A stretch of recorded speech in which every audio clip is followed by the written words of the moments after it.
I'm Mia Astrel. Did you know that you were supposed to die along with your younger siblings? And it is an anomaly that you have the average lifespan of 70 years old because making it past five at any time before recent times was goddamn near impossible. 50% of your brethren, of your crib mates, died or rotted in their cribs from very mundane, simple things like toys. Okay, toys had so much lead paint covering them that babies would scream for days on end. Parents wouldn't know why, because babies put everything in their mouth, and their gums would rot from the inside out. Their bones would actively melt and then they would die. Or malaria, smallpox, the Black Death was wiping children out left and right. If you go back to really, really early humans, if a baby was crying, the tribe was dead at that point. So humans during the ice age would often leave babies in caves. Okay, this was seen as mercy killing, really, but they didn't kill the baby themselves. Also, humans cannibalized babies pretty frequently as well. They were children.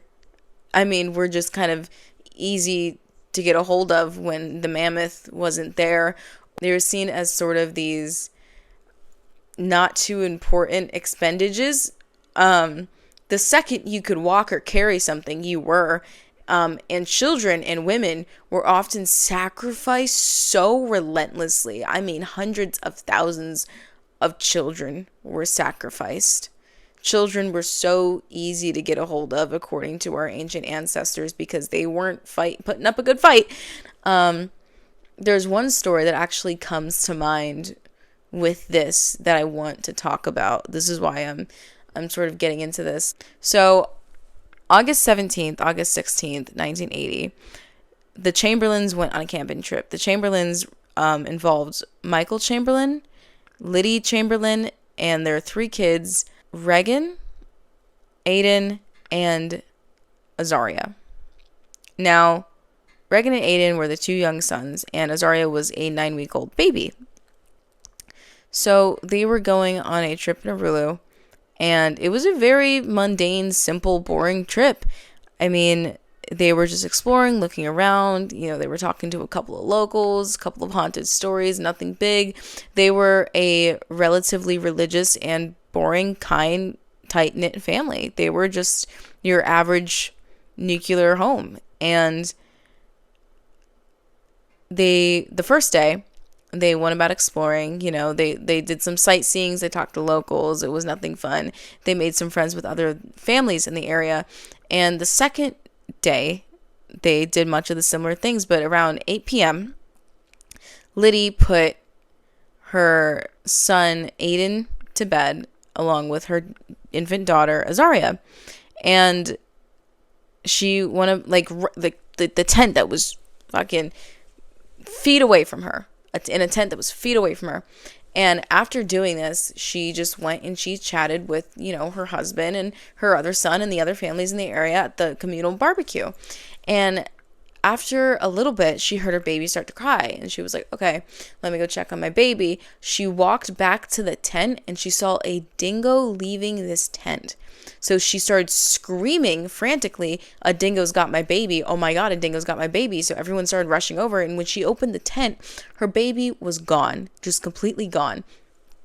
There was no trace of her baby. This incited a nationwide search for Azaria, the baby. And to no avail, the only thing that they found was blood-stained clothes a couple of weeks later in a dingo's cave. So she told everyone, a dingo ate my baby. Even with that, and even with eyewitnesses seeing this dingo leave this tent and the baby's clothes, they never found a body. So they tried Liddy with murder, and she spent 3 years in prison, and Michael spent months doing something. I don't know what happened to him. Actually, I don't know what happened to Michael. But it wasn't until 2012 that Azaria's death was finally documented properly. Like, she was finally given a proper death certificate, because everyone just sort of put the label on Liddy that she had killed her baby, and she tried to cover it up. And the amount of times that this has happened throughout history, I mean, Queen Victoria lost so many children to infancy death or death in young children. Even though with that, she cried most of all over her husband fucking Albert dying, which is crazy to me, you know, a mother crying more about this man than her kids, but whatever. Infantile death was so frequent. It was so, I mean, people love to talk about, you know, our early ancestors died at 35. Your early ancestors died before preschool. It is an anomaly that we are alive today. I mean, cholera, smallpox, everything. It was insane. Children were so often killed. I mean,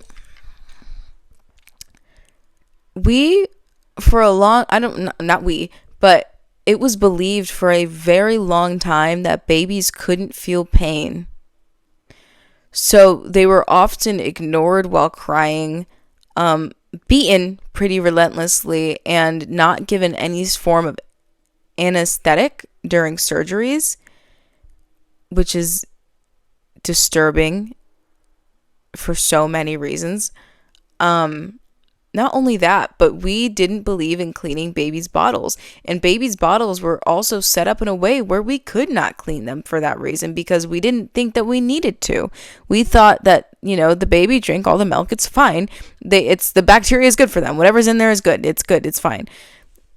This was up until very recently, like the 1920s, the 1930s.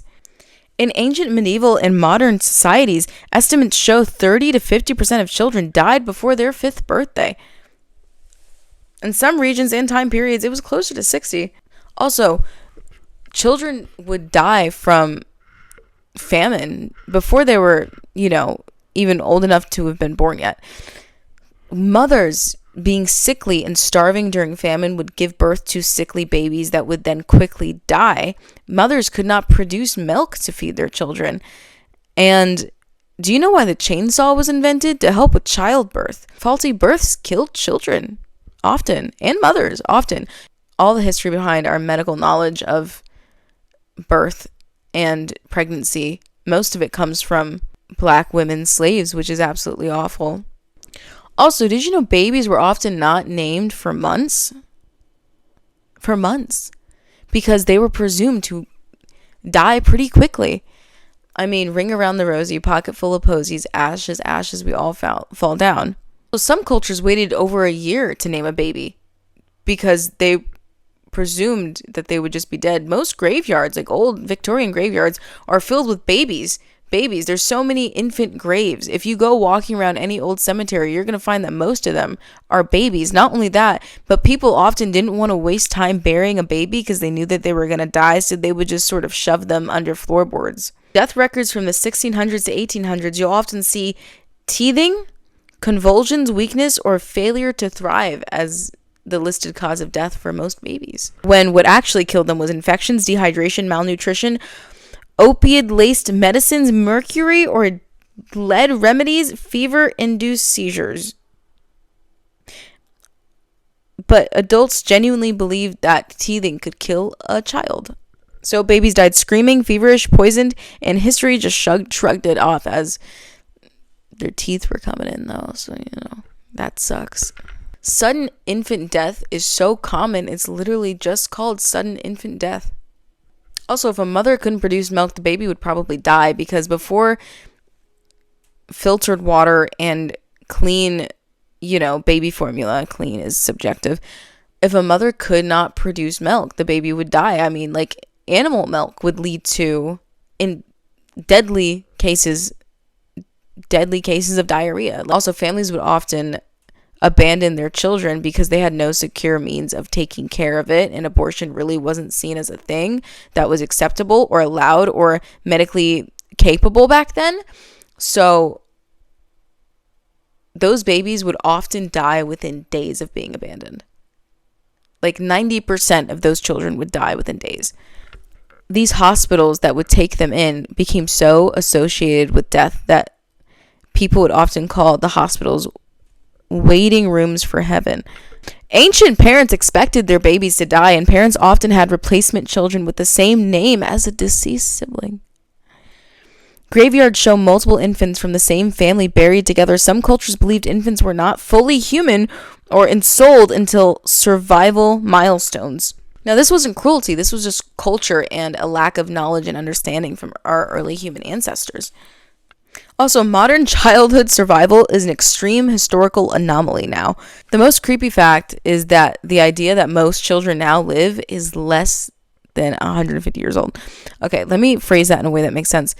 The creepiest fact that I can sort of muster in this is the fact that the idea of most children living past the age of 5 is only about 150 years old.